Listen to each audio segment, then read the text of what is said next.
Hi everyone, and welcome to the 7th lecture at Internet Forum. My name is Aina, I'm the course assistant, and without further ado, I'd like to welcome our first speaker, Markku Korkiakoski, who is the Chief Operating Officer at Netox. Thank you. Good to be here.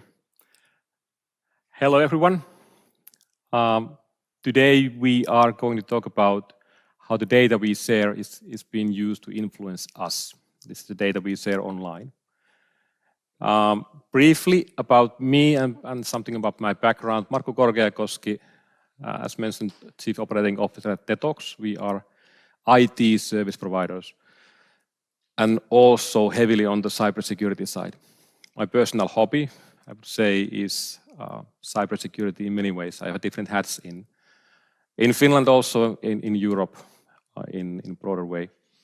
I'm a management board in Finnish Information Security Cluster, been there for quite many years, and also member of expert pool in EU Cybernet, as well as in the working group in ENISA. And this group focuses on the cyber skills. There's a cyber skills framework in EU. Mostly about awareness building, risk management. And those are the topics that I typically focus. I also run a podcast that's in Finnish only, so if you speak Finnish or understand Finnish, that's fine. And it is focusing on the same things. I chose to use propaganda. Propaganda can be many things. It's not always bad, but in this case we'll focus on propaganda which is using disinformation or misinformation, fake news in other terms. Fake news of influencing us. Propaganda is a mean to change opinions or affect the decisions through different means. Traditionally, it's been focusing and always focusing on a large group of people, not for the individuals. It's been there for quite some time, using mass media, newspapers, radio, TV. And nowadays, also the internet and social media. We will talk about those on coming slides. It's, as said, focusing on masses, not individuals. But that's not always the case, because masses can be influenced also through individuals, especially nowadays. When we think about social media, for example, influencers, that's one way to influence a large group of people. Fake news. We'll cover that as well. How those fake news and fake information can be focused and targeted depends on the target audience. And the selection of audience is a different type of process. Back in the days, you had to know the people, so you had to do your footwork to actually know the group of people that you are going to influence.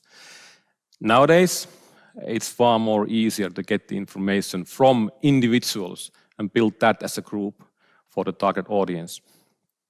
There are many ways of doing that.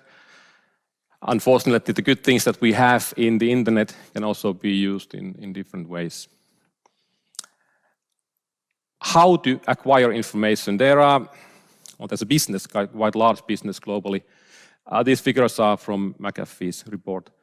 Data brokers, companies who sell data. So they collect data from different sources, data that we voluntarily provide. Coming from web pages we visit, coming from loyalty cards, when you use your card in doing your groceries, for example. The information can be collected and also sold. Data brokers, we don't know exactly how many there are.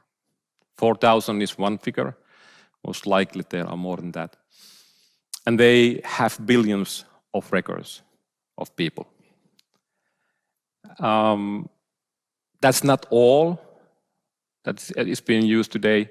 These are mailing lists. For example, if you have your business, you most likely get emails saying that do you want to have Windows user distribution list so that you can use that in your business. Same thing. Using the data is not, as said, always bad. I mean, when we choose our social media bubble, in a way, we are making decision to use that bubble because we would like to get the user experience. For example, Google. If you travel, you would like to share most likely your location because you can get recommendations for restaurants or so forth. But when you do that, you also share your own information to potentially these data brokers. Have you been using TripAdvisor? There's a bunch of people here. No one. One. From London. This example is for London as well. If you Google this, there used to be a restaurant called the Shed of Dulwich in London. It was the #1 restaurant in London based on reviews. Only problem was that it did not exist. So there was no restaurant. There was a shed on a backyard. The person who did that used to do fake reviews. There's a business for that as well. It's called astroturfing. So you can buy fake reviews to your business. For example, restaurants. And they do that. So you need to Google once again from a bunch of different locations if you want to get a solid review and understanding about the restaurant. But he decided, the person decided to test. Can he actually form a business? And he did that. And faked the review, bought some reviews. And it started to build up. People who never ever visited that restaurant wrote reviews, even without paying anything, because they felt that it's so good, so I need to be there. So I'll fake that. Eventually, he did serve a couple of dinners, microwave dishes, and people were writing reviews that are excellent. I need to rebook the table. But yeah, so that's the thing. We can't really trust what we read from the net. But still, we do that. This is from one exhibition, I believe, 2018, maybe. These are terms and conditions from different social media applications, printed out. So these are the ones that we read and agree when using social media applications. No one reads those. So we just scroll down and tick the box. TikTok is not in this one because this is from 2018 and TikTok is newer than that. So I don't really have the terms and conditions on that one. But it's a Chinese application, and by the law, Chinese government can request the data used by that one. And the company has to keep that. And they actually admit from EU quite recently that Chinese designers from the company did have access to data which is being used in Europe. But so we do this. The data brokers do 100 billion business selling our data. We don't really get anything out of that. But we don't really understand what we do. Sharing geolocation, yes, that's fine. It can be used for many things. But we kind of feel that there's no really harm on using the social media applications, or sharing the data, because we need to be there. That's the modern day. Everything, everywhere, all at once. Pretty much same as in the movie. But it can be used in different ways. This research is published by Michal Kosinski in 2015. They made an application to Facebook. It was meant for research purposes only. Interesting research. They used this kind of personality app. So, a bunch of different questions that you fill out. I believe they managed to get roughly 70,000 people filling the quiz. And there was also option to share the Facebook data. Some did. And out of that Facebook data, there's a bunch of different information behind this. It's really simplified version of that one. But in practice, based on your likes in Facebook, the algorithm can get a picture of you. Your sexuality, your political opinions, things like that. So they can really profile you based on those likes.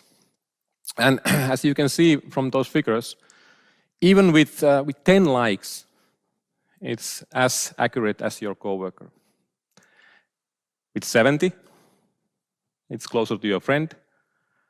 150 family member, and with 300 likes, it's more accurate than your spouse. I'm a really lazy Facebook user, and I know that especially the younger generation they don't use Facebook anymore, but there's similar kind of information available in different social media sites. I have way more than 300 likes. And most likely the profile can be quite accurate. So what? They can profile me. They do that every day when they try to sell me things. That's the advertising business, and I'm fine with that. Because, as said, it's the convenience that I have. When I try to Google something, I use Google. So when I use that one, I would like to get the advertises of those things that I search. But the profiling, and especially this one, this slide and next slide, I mentioned Michal Kosinski, but he's not involved in the next slide. The Cambridge Analytica approached them, the researchers who did the previous publication, but they didn't want to be part of this one. So they hired a different guy to do similar kind of application. And from that one, they managed to harvest information from more than 87 million people. And these are mainly from US. This happened in 2015, 2016, and this is part of the reason why Trump got elected as president in the US. So we are still kind of, if you like, paying the bill. Because the consequences, what happened here, are still visible. It took some time to Facebook to admit that this was not a proper way to do it. Typically, the information or data collected by the social media can be shared with developers or groups like that, but not for this kind of purposes. The Cambridge Analytica, they were involved in many different elections globally, but this is the most famous one.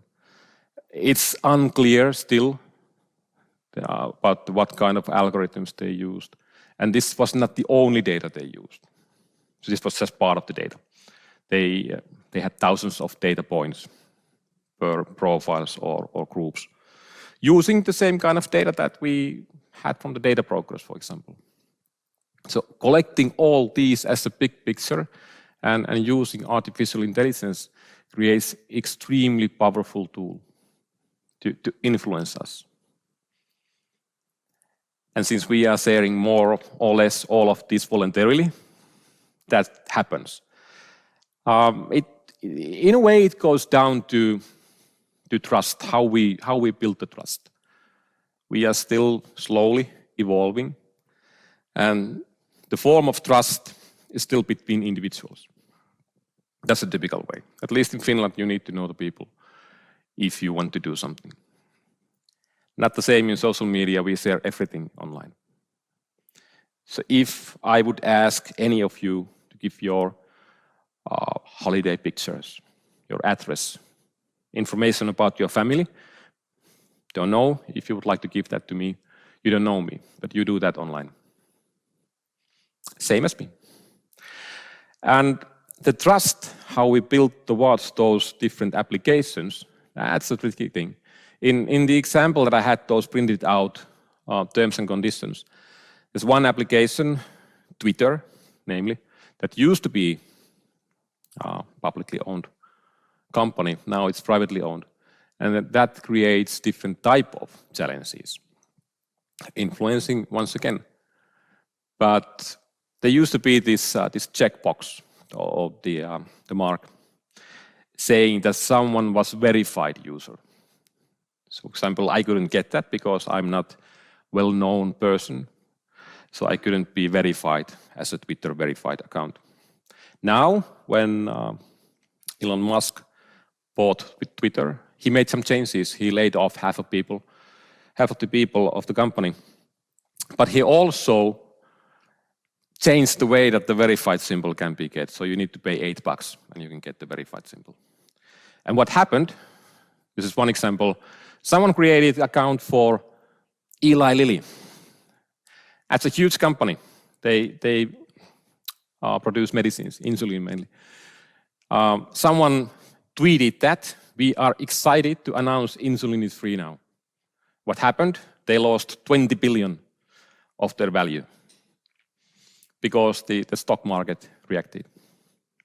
Because everyone thought that there's a symbol, that's the verified account. That's the actual Eli Lilly, except it wasn't. So things like this happen because we blindly trust on that one symbol on the screen. That's verified, so we need to trust on that one. I'm not really blaming us as holistically, but it's also the nature how the modern social media or internet works. Everything needs to be available immediately, and we need to react.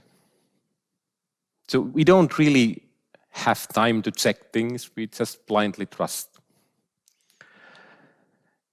I mentioned earlier that we create connections with people. We create connections to faces, friendly faces, and that's all depending on the region or country you live, the face can be different. These pictures or the persons they don't exist. All of these are created by AI. And if you combine different things, you combine the blind trust towards those different social media applications and the internet, and you take the friendly face, friendly name, you combine that with the information, you share the similarities in your life because someone can find out that you were on the vacation in Mallorca, on that hotel, on that beach. So you can connect through that. You can create the face that you like. So when you create the message for the propaganda and try to influence on someone, you start picking those different things. If you go a bit further, you can make the deepfake videos. This is from 2016. So 6 years ago. The technology is a bit different nowadays. Computers are a bit different nowadays. But the method is the same. It's just far more easier to do that nowadays. And this is something we see also now with the Russian invasion of Ukraine. We see fake videos. And it's extremely difficult to build any trust on those. The fake pictures, fake news, fake videos, they always emerge when something is happening, for example, elections, or during the COVID pandemic. When the pandemic was happening, there was a group of different social media target audiences, same typically who are against migration. Same thing with the COVID. So the same message usually applies on both of those. And this is really happening globally.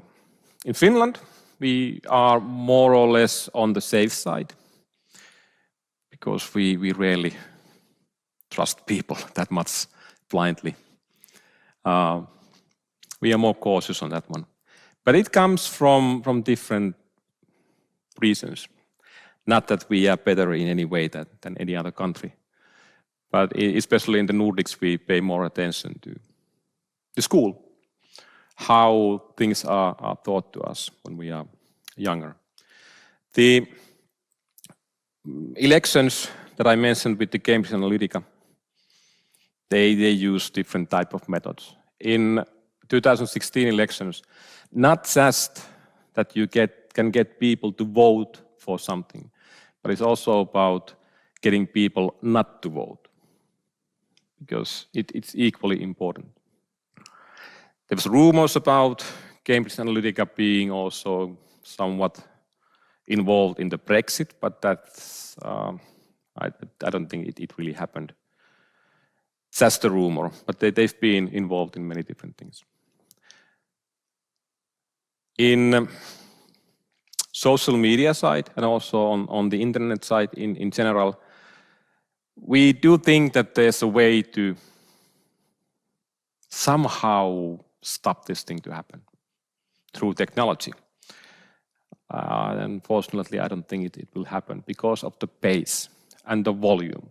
It's not really possible to implement a technology that can save us and help us. Well, maybe help us, but not save us entirely from this fake news to spread.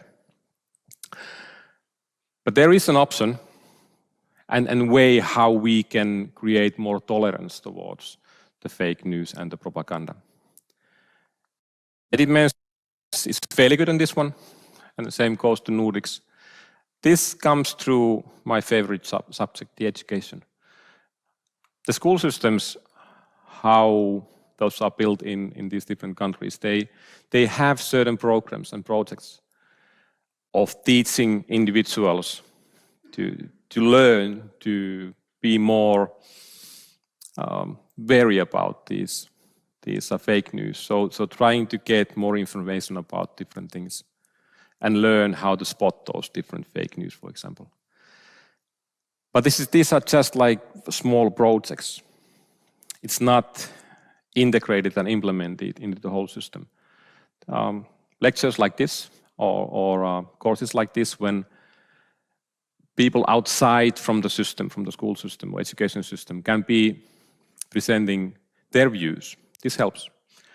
Because the pace of development is much faster outside the education system. And that's the way it is. And it needs to be. But there needs to be more collaboration between the education system and for example, companies or groups outside the system. Because that's how we can build the interaction and also bring the information in.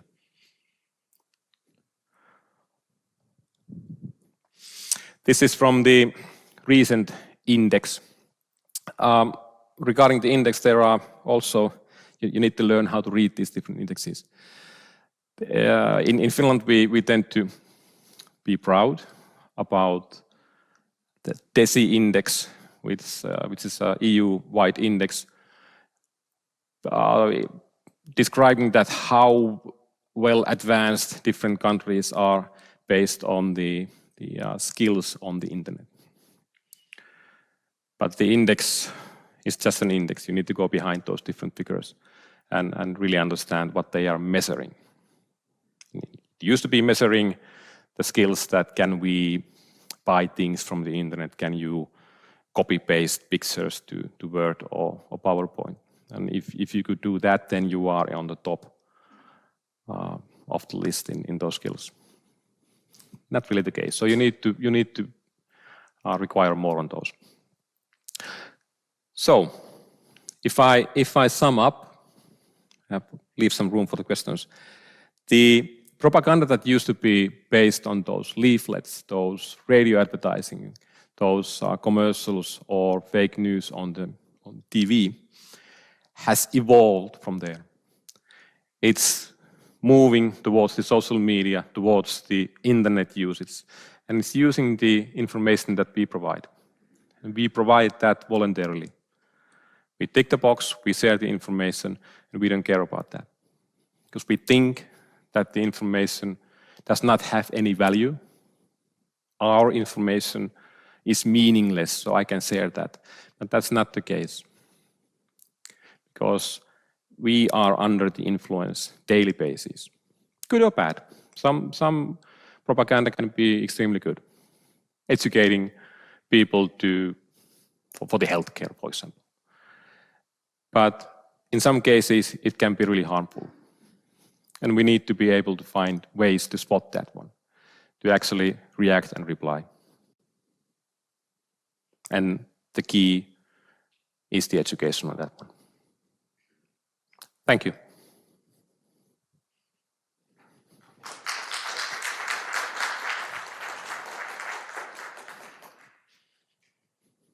Thank you for the interesting lecture.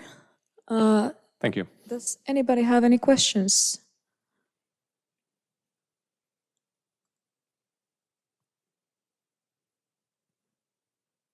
Yep. Thank you, Markku, for excellent presentation.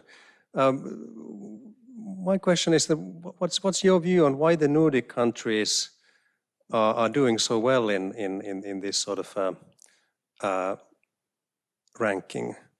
It was quite striking that it was pretty much only Nordic countries in that list, if I'm not mistaken. Yeah, there's a nice picture also on that one on the European map. You can spot different colors on the indexes. Frankly, I believe it's partly how we are. I mean, there's no dense population areas here, so that affects how we are. These are just my interpretations, not from the index itself. I think they tell it exactly. The school system, the education system in those countries is different. For example, Finland, we used to be on top of the class. Now we are slowly moving away from the top 3, but we are still high in that one. We used to read a lot. I think those are the main things, the education system as a whole. But unfortunately, as I said, that's changing. And it's changing also, I'm looking like my kids. My son is 16. And how they are growing up with those digital devices, internet and all the applications.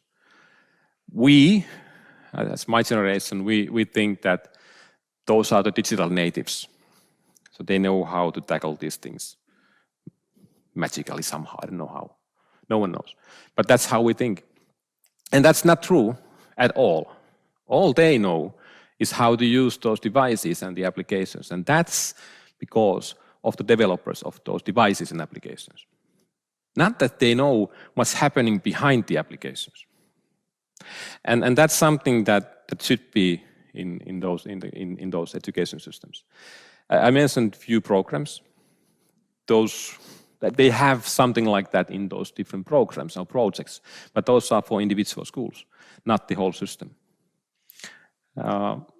I've been arguing about this with many people, that the solution or the answer cannot come inside from the system. So you need to take people outside from the system to be involved. And the thinking that everything will be solved somehow just by new generation using those devices, that's not the case. I didn't answer your question properly, but still, thank you. There is now also a question online. How do you view the future media landscape on the web? What do you view as the top priorities in involving the web towards being both interactive / useful while still minimizing these informational threats? That's a good question. There's many questions, but I don't think that we can really minimize these informational threats, because the system requires that we share the information. There will be regulations, always. I'm not a huge fan of regulations, because regulations tend to affect to development and innovation, if done incorrectly. And the tighter the regulation is, most likely it will also affect to innovations. That the landscape of future media,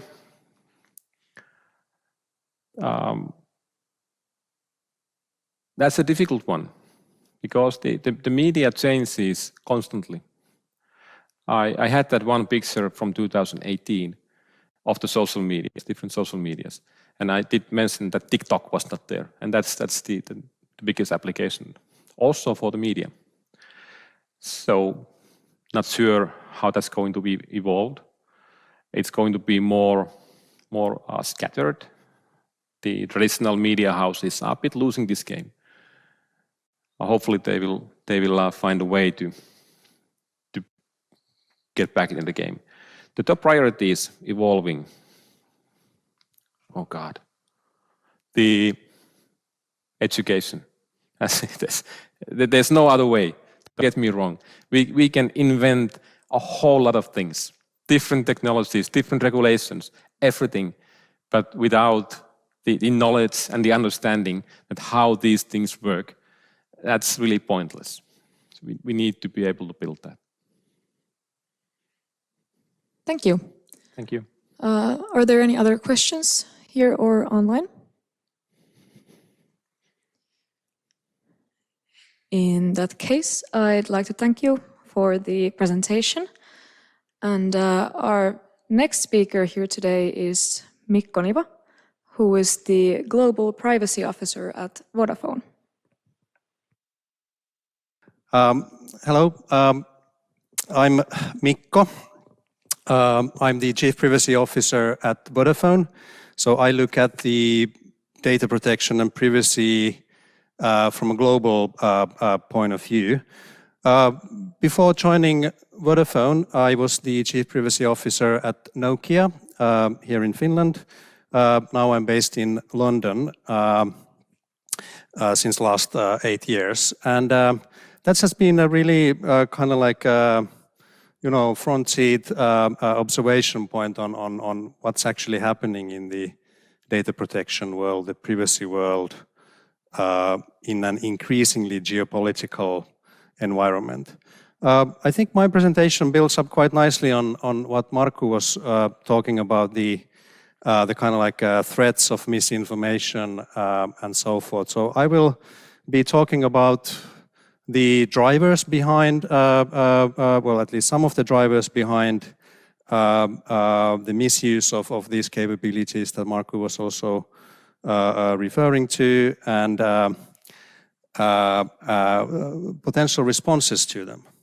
EU is seen as a regulatory superpower, so let's see what EU is working on. Basically, I'll give you a bit of background on what geopolitics means in the digital context. I will cover the EU digital strategy. I will talk about kind of like a whistle-stop tour on some of the key legislative initiatives. So just a bit of a warning, I'm a lawyer by background, but I'm not going to dig too deep into those, so I'll keep it hopefully approachable to everyone. And then some topics on the how can organizations deal with the complexity that is created here. And since I at least here in the lecture hall, most of the audience is students, pay attention. There might be some business opportunities that come to your mind as you hear me walk through this presentation.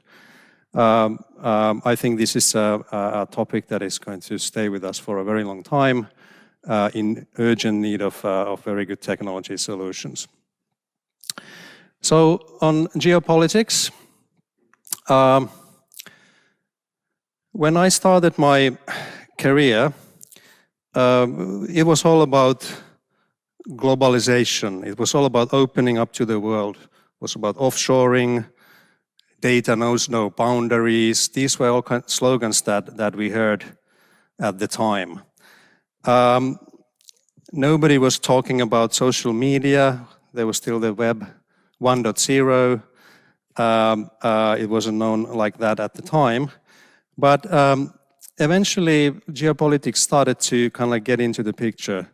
And my first interaction with it was early 2000s already, when European Parliament was doing kind of like it was like an investigation on something called the Echelon.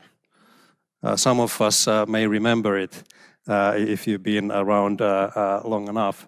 But there were rumors that there's this US surveillance system called Echelon, but they didn't find any evidence, and it was kind of like, yeah, these things may or may not exist. We don't have to worry about it. I didn't gain much traction. But then, of course, later came the Snowden revelations, and Echelon most certainly did exist. as did so many other surveillance programs. And ever since then, it's been pretty clear that geopolitics is definitely part of the digital landscape. Now, what are we actually talking about? So, one definition could be that it's about different countries, different regions trying to gain and maintain digital strategic autonomy, basically being in control of their infrastructure and data. It's very, very multifaceted topic. So you talk about industrial policy, you talk about innovation policy, copyrights or funding for innovation, foreign policy, national security policy. It's about protecting your citizens against harmful influences. It's about protecting your companies, perhaps making room for them to be successful in other countries. And a grand statement in the end, protecting the constitutions. I remember when Web 2.0 came to the picture, there were some people, I wasn't one of them, but you heard someone say that, yeah, this is going to be a problem for democracy. And it seemed a bit of like a fringe opinion at the time because the threats were not real. Privacy was still seen as something that it's kind of like maybe legally driven or, very powerful people were saying that it's not important or it's dead or whatever. It's just that it wasn't felt yet. The excesses, the abuse, the manipulation had not yet manifested itself. But now we, based also on what Markku was saying, it is a threat to the way of the way how you want to organize your society. People can attack it.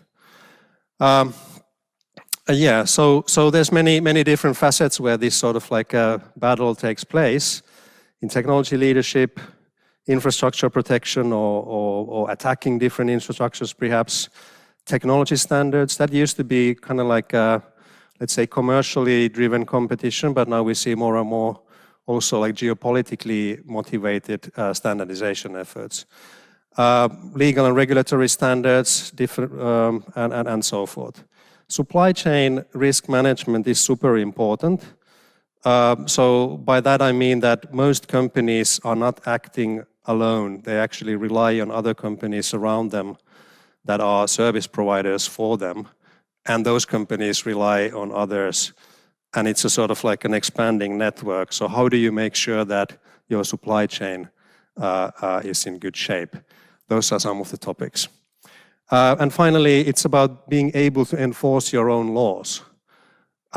This is a critical point. So we will shortly see how this manifests itself in some of the EU initiatives. So if we look at the big plays, big game in the world today, we see that it's very much dominated by the US and China strategic competition, which takes place on all levels, on all those levels that I was referring to earlier. There are trade restrictions. Certain technologies perhaps cannot be important to certain places. There's divergence in technology standards and standardization efforts, and so forth. Overall, we see much more focus on, instead of globalization, it's about localization. Focus on supply chains. You need to, especially if you provide critical infrastructure services, be very, very careful with what you do. So it's an increased focus on basically strategic competition, autonomy, reshoring, not offshoring, bringing things back home, and resilience, protecting yourself against these various types of attacks. So what's the entry point for EU in this discussion? So it was US, China, very, very complex, many layers on how the different alliances work around the world. I'm not going to get into it, but EU is certainly active in this space and obviously looking for its own interests. And EU has formed a digital strategy that I will cover in a minute. But basically, the big opportunity in Europe is in the not so much perhaps in the cloud itself. That's a very largely US or hyperscaler-dominated market. 69% of the European cloud market is provided by the so-called hyperscalers, so Amazon, Microsoft, very, very big players like that. But it's in the edge, so this is kind of like bringing the servers not in one large data center cloud, but close to the base station, closer to the users, and so forth. And this is a huge market. Tenfold increase expected in 10 years' time, while Europe actually lags behind US and China both in investment to cloud, in adoption to cloud and AI, and so forth. But we do have a lot of data in Europe and excellent research in this space. So when Europe thinks of its options, we can continue as is, globalized free market. Well, Europe clearly has not decided to do that. Or it could choose to be the fortress Europe, so let's just pull down the curtains and pull back the drawbridge. That's not what Europe is going to go for. So we want Europe to actually take this open strategic sovereignty approach. And let's see what that could mean. So this is just sort of like underlying facts on which the European strategy is based on. The big issues we have is fragmentation between countries. So there are actually quite a lot of restrictions on how data can flow even within Europe, let alone outside Europe. There's a lot of data, but that's not really well available. It's companies are not sharing it, public sector is not sharing it, and so forth. Already covered the dominance by non-European players. There's issues in data rights. So for example, if you have a connected car and it sends data, who owns it? Does the user, does the driver own it? Does the car manufacturer own it? Does the navigation solution provide it? These rules are not really clear, and we want actually to, or Europe wants to clarify these issues. There's big competence gaps. And this, by that I mean that I've heard figures of up to 2 million cyber security or privacy professionals that are needed but don't exist. So it's a huge skills and competence gap that needs to be plugged. And finally, the misinformation and manipulation is an issue. When I was listening to Markku, I kind of like these thoughts came to my mind, and I'm sure I've heard this in the podcast. But the question for Europe is that do we want our citizens to be governed by terms and conditions by foreign companies? Remember, these big social media platforms, for example, they are kind of like a public space where a lot of the societal debate takes place.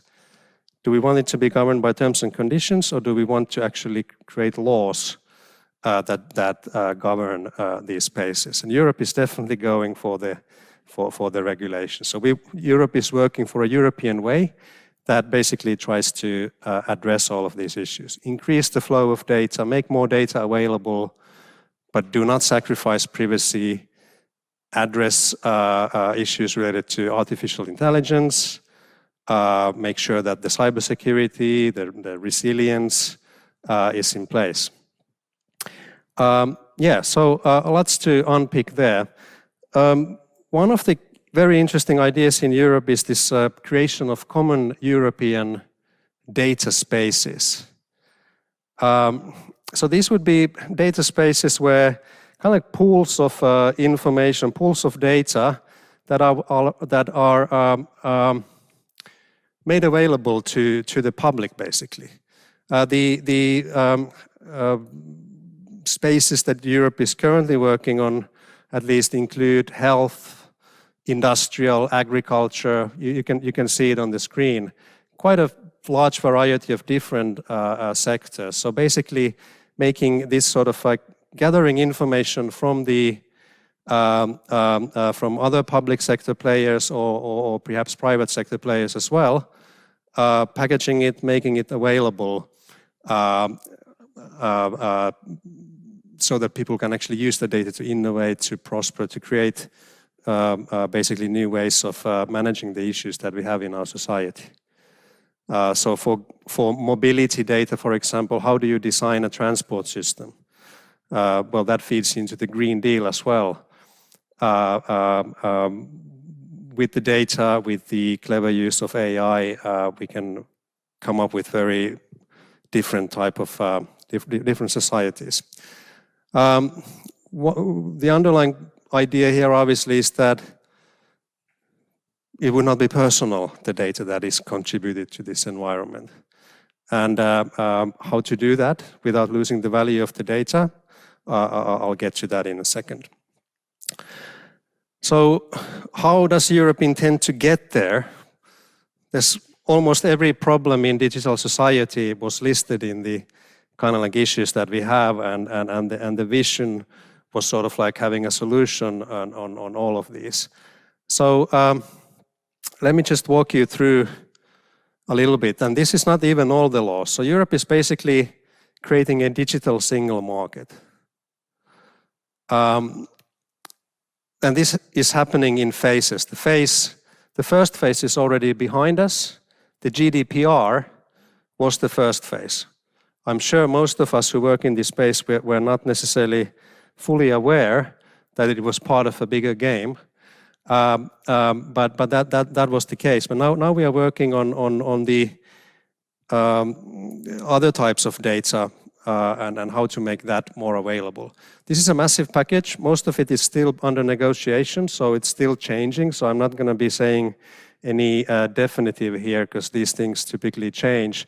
But I can say that this is a massive, massive piece of work. Basically, I've made a career out of those 4 letters GDPR, and this is sort of like on steroids, the whole thing. And there's also various cybersecurity initiatives that there are better speakers than me, but I'll cover some of it. So basically, perhaps this is a reflection of the fact that the traditional laws regulate what happened in a physical space.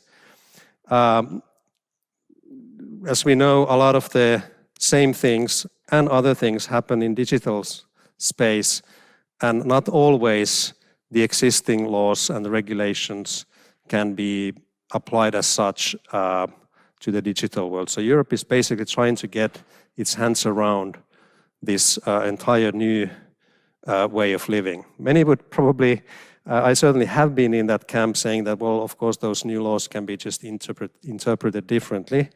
But I guess I'm changing my view on that as well.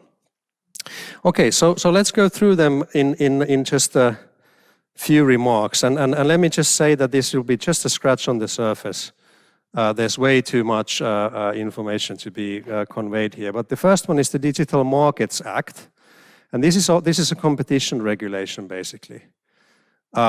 It applies to core platform services, so very, very large platforms that have more than 45 million monthly users. Over the last 3 years,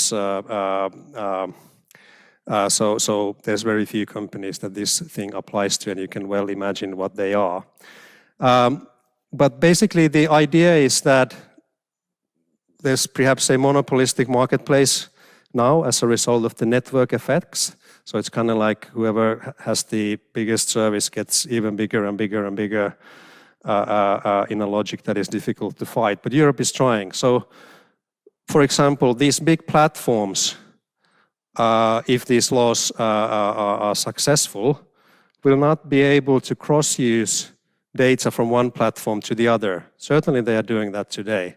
So if you sign into one service, your data will be signed up to, you will basically be signed up to multiple different services. And that's a competition problem. You cannot use the data that you accumulate.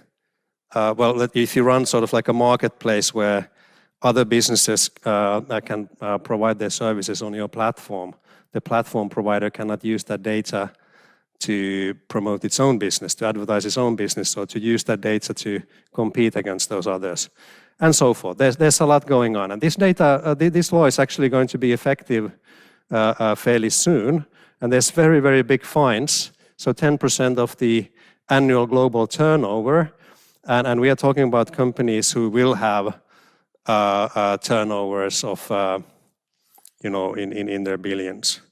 And even like 20% if you just keep on breaking the law. The other thing, if that was about competition and really sort of like big platforms, the Digital Services Act then is about fighting illegal content. It's about increasing transparency on the digital services, basically how data is being used there, and to manage systemic risks. So an example of systemic risk could be that can this be used to manipulate elections? So Europe is definitely trying to attack these difficult points. And this one applies to a very broad range of players. So it's this concept of intermediary. It's someone that acts in between people, in network service providers, for example, hosting providers, online platforms. So these would be like I don't know, WhatsApp or social media, search engines, and so forth. And then the very large online platforms, they have specific regulations. So this is kind of like an ever-increasing set of requirements depending on your role and importance in society. I'm not going to get into the nuances of this, something called intermediary liability, but it's basically a foundational principle how companies like YouTube or other similar became so big, because you were not actually liable for the service, for the content that was on your servers if you didn't choose that content or if you didn't moderate it. So those principles will be largely maintained, but there will be some additional interesting things, for example, reporting of serious crimes. There was also a specific obligation to collaborate with the regulators, and I'm sure that's a reflection on something that some of these companies perhaps have been accused of not doing. There will be this concept of trusted flaggers for illegal content. None of us could become a trusted flagger. You have to be an organization that specializes on this, but it's like a trust building mechanism. So many other things. It's against all sorts of illegal content, including if you have like an online marketplace. So you have to verify. It's kind of like know your business customer type of a requirement that in some ways exists in the financial sector already. Very large online platforms will have to offer their services without personal profiling if you choose to do so. There has to be an option for it. And as mentioned, the systemic risks will have to be understood, and there has to be mitigation plans for them. So this is big. This is very big, and it's quite carefully designed to address some of the concerns that we all know exist in this marketplace. Heavy fines, reflective of its importance. Some of these companies have already been fined very, very heavily, and this is, I guess, part of that story.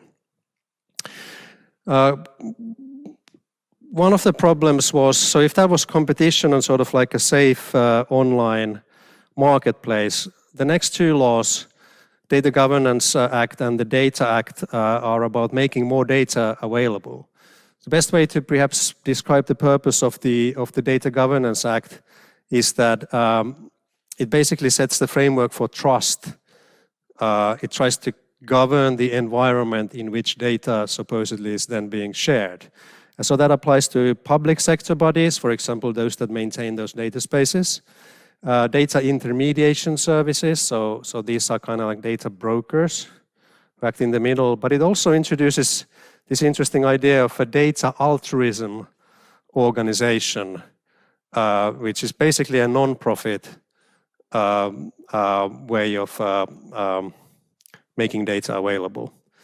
And basically tries to create this environment where both public sector and private players would feel comfortable sharing data into these data spaces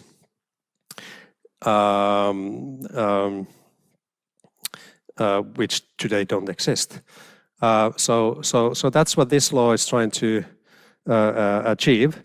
The Data Act then is about making, if that is about creating this governance framework, the Data Act is then making that data actually available. And this is a massively big piece of law, but it largely applies to IoT type of products. Products with this sort of like a digital components in them. There's a concept of data holder and data recipient. Those of you who are familiar with the data protection laws are probably asking, like, is this different from data controller? And yes, to an extent it is, because this data law act, as these others, apply to also to non-personal data, which is really interesting concept. And then also to data processing services. And some of the key principles, which I think may be the most impactful ones actually, is that if you are a provider of, let's say, IoT service, IoT product, you have to design that product from the outset in a way that, first of all, that its user can understand what sort of data is being processed, but can also take that data away from that service. So transparency and making data available. You know, if I think of this box that I was playing with in the beginning, no idea what goes on in it. But in the future, if it was perhaps a slightly smarter device, there should be a way for me to access the information that's being collected of me. Not only the personal data, but all data. Making private data accessible to public sector in exceptional circumstances. So COVID was an exceptional circumstance. There were many demands for the private sector to share data to governments who were trying to understand what goes on, how to deal with the COVID issues. But often companies didn't feel comfortable sharing it, or there wasn't really any sort of like a existing framework on how to do that. So this act tries to bring that on board. There are rules on removing barriers from switching between service providers. It even, this version that I was reading talks about there needing to be what do you call it, sort of like a functional equivalence between services. I don't know how that might work in social media because they are all slightly different. But anyway, the idea is that you can move things around. So interoperability is also something that this law promotes. International data transfer restrictions exist in both of these. So one of the things that happened in the last few years in Europe for personal data was that there was a very famous privacy activist called Max Schrems, who basically challenged Facebook's practices of sharing data to European data to servers in the US. And he said that because it's accessible in the US to the US law enforcement agencies, that's in conflict with the European values because the US does not provide an adequate level of protection for personal data. And the European Court of Justice came to the same conclusion. So basically this so-called Schrems II decision confirmed that US is actually a high-risk country from the point of view of sharing personal data. And you have to put in place effective technical and organizational measures to prevent US law enforcement accessing European data. Now that was a difficult thing to deal with, because basically it's clear that US is a high-risk country, but maybe other countries in the world meet the same criteria, and companies are largely left on their own devices to figure out if a particular transfer of data is allowed. Is China a high-risk country, for example? Does China have the kind of like a legal system that is not in conflict with European values? Many questions like that. Now, what these two laws do, they bring that same philosophy to non-personal data. So the personal data side was driven by human rights, basically, basic rights of European individuals, legal process, due process, that sort of a thing. And now, in this case, non-personal data, it's not a human right as such, perhaps, or maybe it's a property right. I guess it's a property right, but it applies to it. So this is going to be a problem for many companies dealing with their supply chain and thinking like, well, am I sharing?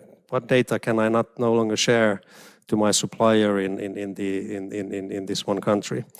So let's see how that will play out. Again, stiff fines promised there.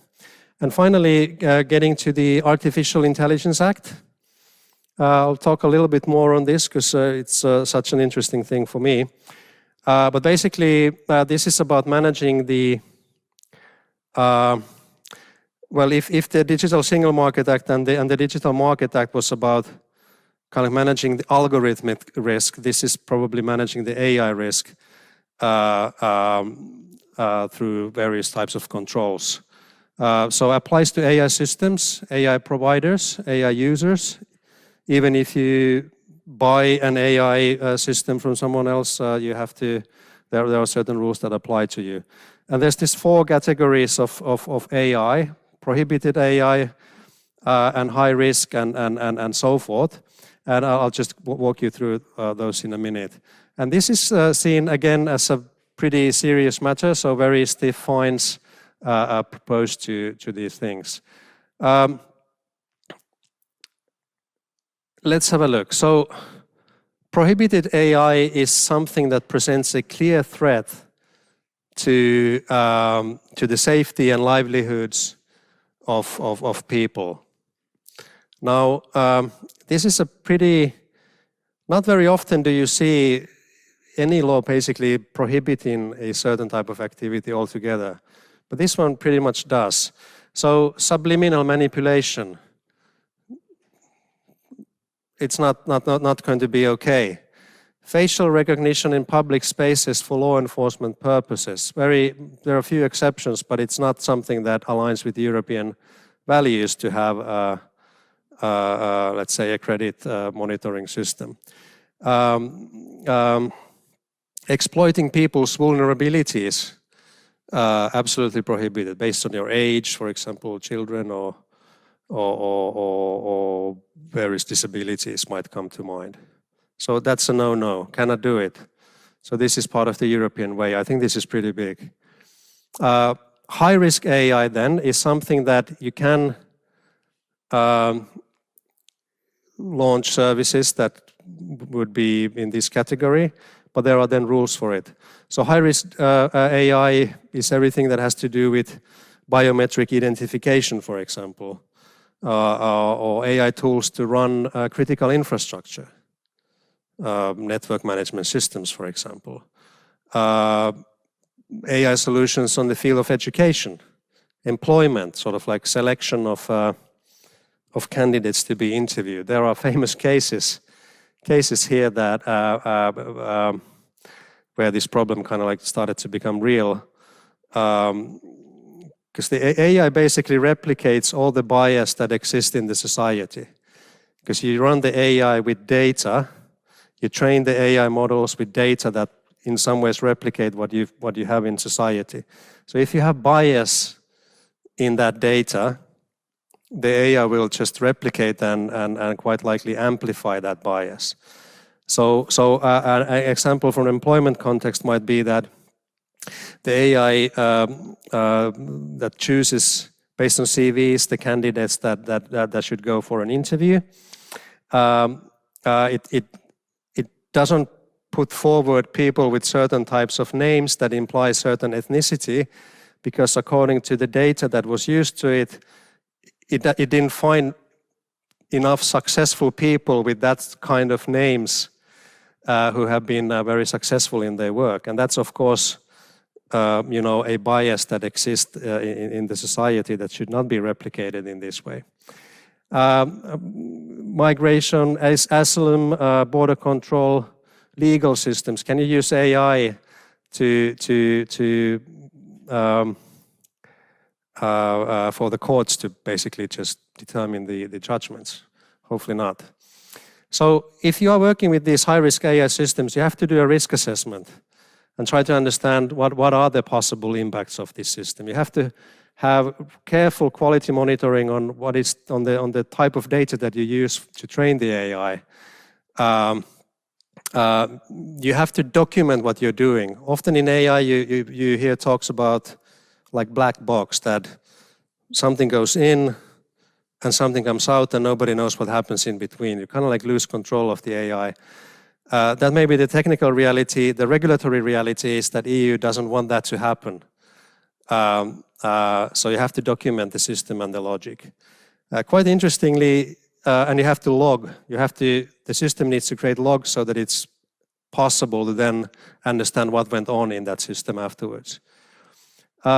This is an interesting idea, this stop button. So there needs to be human oversight on the decisions, and these proposals even talk about like stop buttons. So kind of like if you see that, oh, no, it's going out of control, I need to stop it. There's something very sort of like visual and powerful in that idea. You have to validate that the results are accurate. That's part of the human oversight as well. Cybersecurity, super critical here, in particular to prevent, in addition to normal cyber threats, to prevent the sort of like data integrity attacks. So somebody tries to manipulate the data set so as to create a different kind of an outcome from the analysis. There will be the CE marks for conformity. You have to meet the criteria and so forth. And then, well, a bit of a mistake there on the slide, but Markku was talking about these deep fakes. They are seen as limited risk AI. But what is required of the deep fakes is the transparency that it is a deep fake. Obviously, if you're into the game of manipulation, you're probably not going to declare that this is a deep fake. But there will be then consequences, hopefully, for that. And if you have a human-facing AI, call centers, for example, in many web services, you have to know that you're now dealing with an AI system. So it's kind of like transparency. Some people say that the sunlight is the best disinfectant, and the more you enforce transparency to this environment, the more likely it is that bad things do not go unnoticed. That goes to the Digital Services Act as well, in the same idea. The Cyber Resilience Act, this is pretty big, personally quite exciting. Cybersecurity has not traditionally been regulated in much detail for the most part. In the GDPR, there's just sort of like broad statements that you have to apply appropriate risk-based technical and organizational measures to protect the data against unauthorized access and so forth. But now we are really saying that, okay, we probably need to regulate this in a bit more tight manner. So the Cyber Resilience Act, and this is in very, very early stages, but that applies to pretty much any digital system that you can think of. Operating systems, device management software, browsers, so forth. The list is very, very long. Industrial automation systems, pretty important for European competitiveness. And the requirements basically are secure by design. You know, responsible companies are doing this already because security breaches are awful. But now it's regulated. Data minimization, personal data concept in the past, now also a non-personal data concept. So design your system so that it doesn't create and collect unnecessary, useless, unnecessary, potentially harmless information, but potentially harmful information. Resilience, vulnerability handling, lots of normal topics for cybersecurity experts, but also this transparency of the kind of like a description of what are the security, what's the security posture of the product that you're dealing with. Again, for some reason, slightly lower sanctions in this space, but pretty big sanctions anyway foreseen. I'll just quickly walk through some of the capabilities that, well, I'm involved in all of this, but maybe there's something for you as well to learn from, and maybe get some ideas as well. So obviously, if you work in a large company, the problem often is scale. You have thousands of systems. You have hundreds of millions of customers. So you have to deal with in a very process-like manner. But even in smaller businesses, this is very, very topical. And the first thing I would say is a process that I used to call trust by design, but we've already moved to this, privacy by design, but we've already moved to this trust by design concept. So basically, you develop the products in agile ways, but there's still a process, and you try to make sure that you engage the right people at the right time of that process early on, so that you can start to design the process or the product so as to enable it to meet the requirements. And this happens already in the strategy stage, actually. Because what if the business wants to create an AI solution that is actually on the list of prohibited AI? You don't want to waste money on that. You want to be there early on and advising on what the issues might be. And then you engage the right experts kind of like throughout the process, including supply chain. So this is very much classical need to have policies and standards. You need to know what the requirements are. So it's about defining functional and non-functional requirements. Having the right process to deal with it, having people who are actually experts in these fields or understand at least enough, training people, monitoring compliance. The list of these sort of like trust by design domains is actually much longer than what this list here is, but this is already a pretty big list. Responsible AI by design. In the future, do we need data ethicists? That's kind of like my next dream job, actually. There are not many around. How do you do data ethics at scale if you need to deal with, let's say, 1,000 ethics assessments in 6 months' time? These are very realistic numbers actually for people who work in large companies. But anyway, so you will not be able to do it unless you have a process. And that's what we've been doing for a long time. The next thing is the something called data-centric controls. So if the data is the source of your risks, can you actually de-risk the data itself? The traditional way of doing security and privacy is kind of like perimeter-centric. So you have contracts, but contracts are not enough. The regulators will not be impressed if you say that, well, my supplier was not supposed to do this. We have a contract. It's like, yeah, but what did you do to actually prevent them from violating your contracts? Companies have been fined for these things. Technical controls, access management, firewalls, operational controls, training, governance, risk management.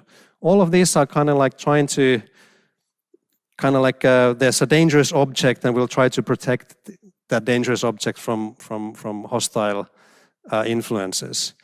But there's a better way of doing it, and this is by trying to de-risk the data itself.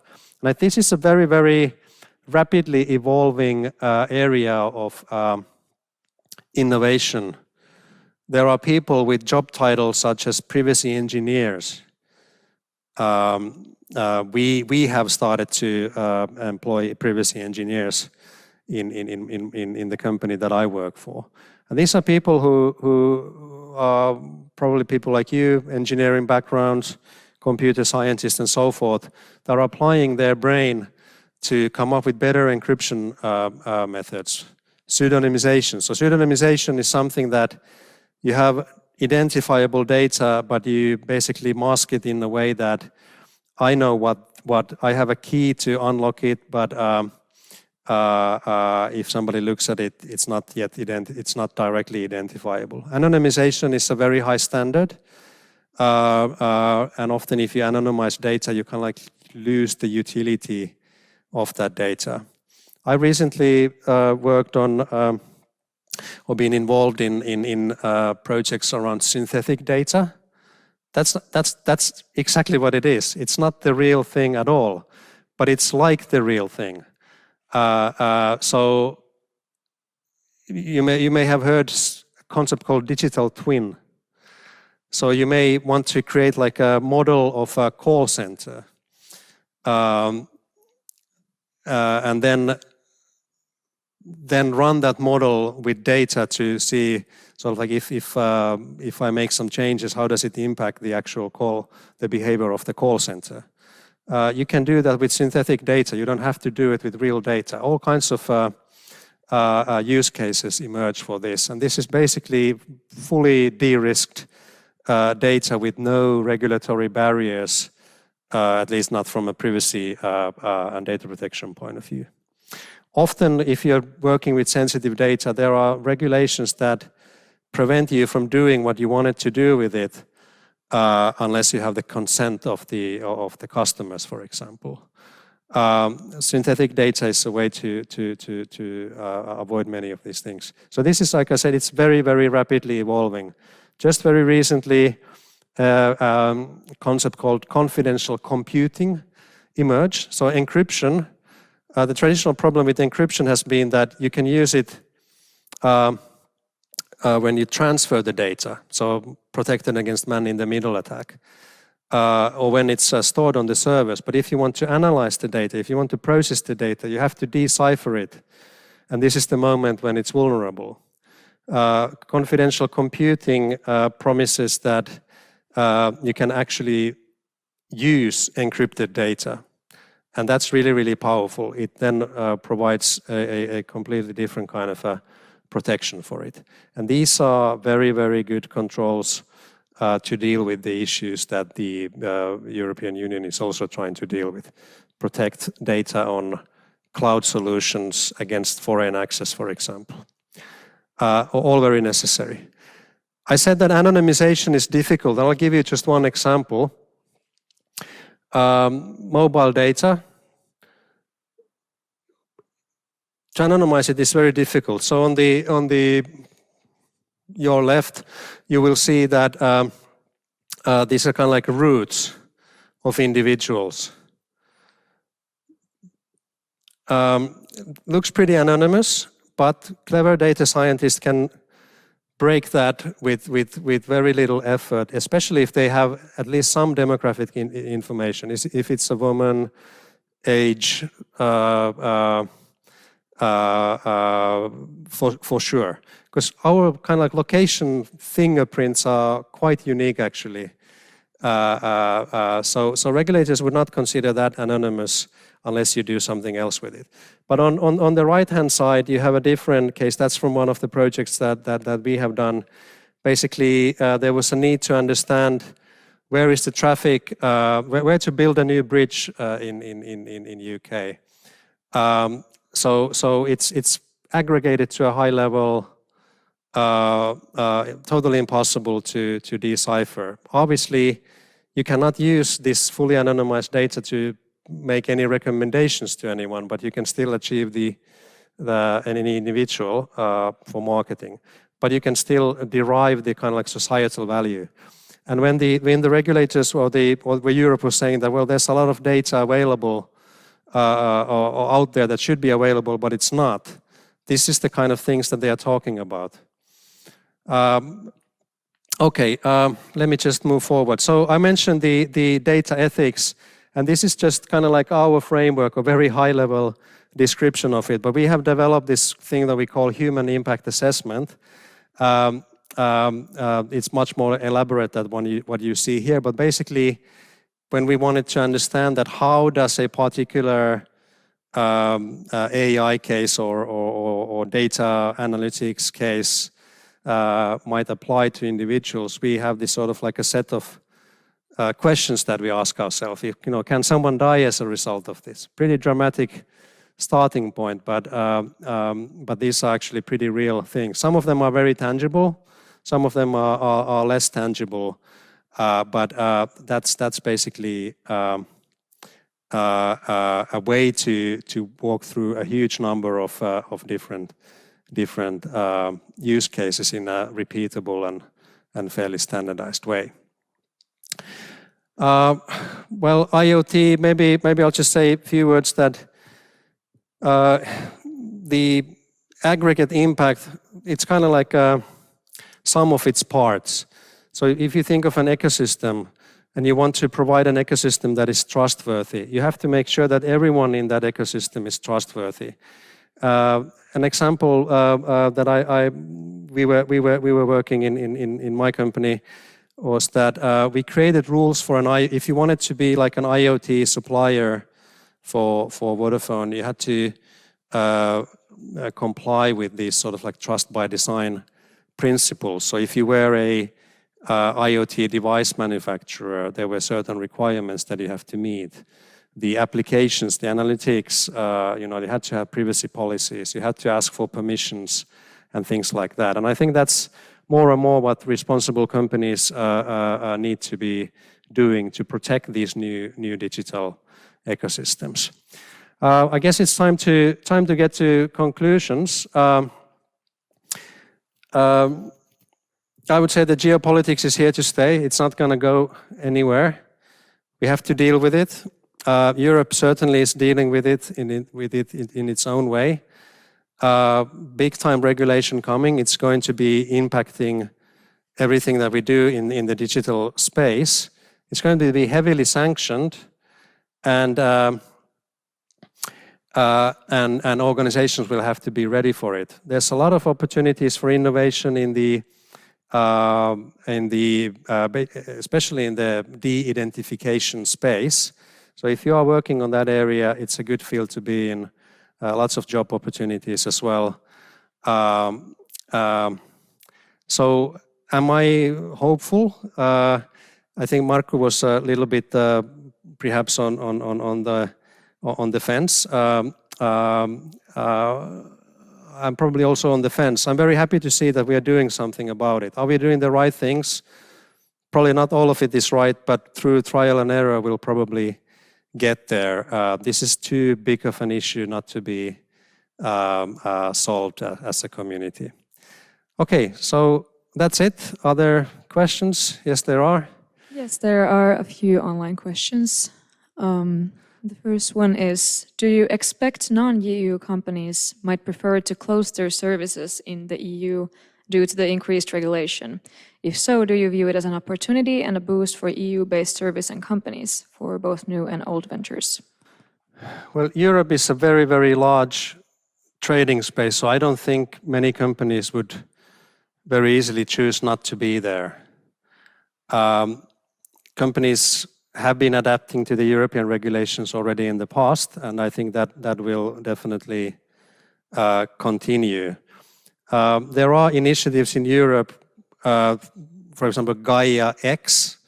That's an initiative to create kind of like a European cloud infrastructure framework, and I'm sure one of the ideas is to promote European businesses in that space, but it's not exclusively for European companies. So Europe did not choose this Fortress Europe approach. So I don't think this risk will materialize. For European companies to be successful in this space, we'll have to be competitive.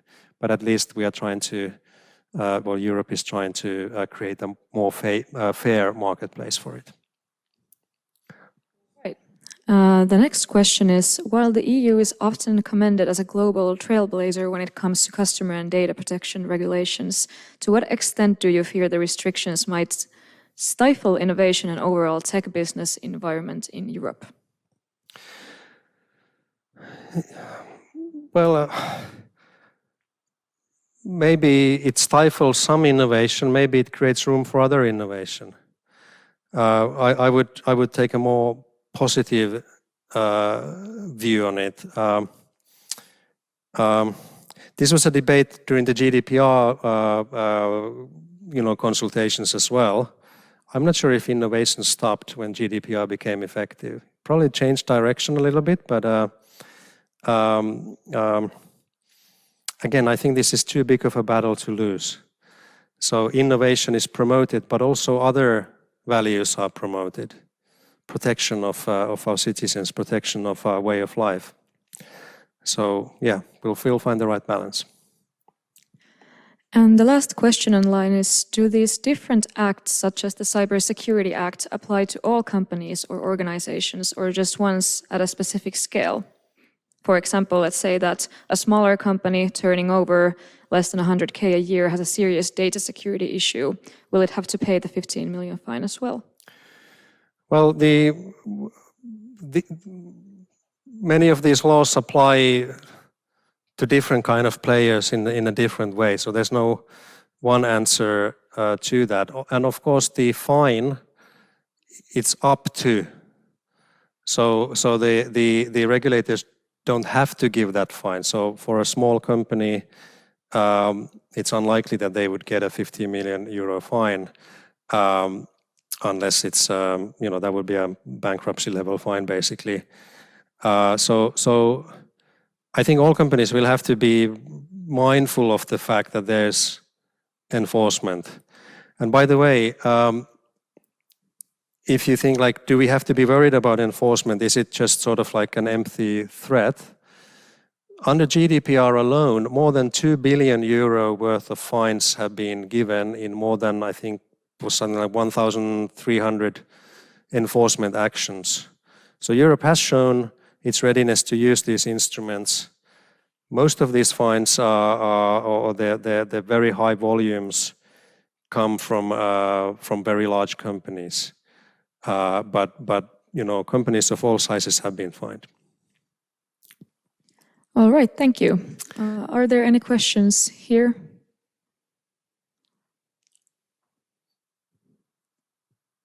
If not, and if there's no more questions online, I'd like to thank you for the interesting lecture. And yeah, this is it. Thank you for attending the lectures today, and we will see you next week's Tuesday. Thank you. Thank you.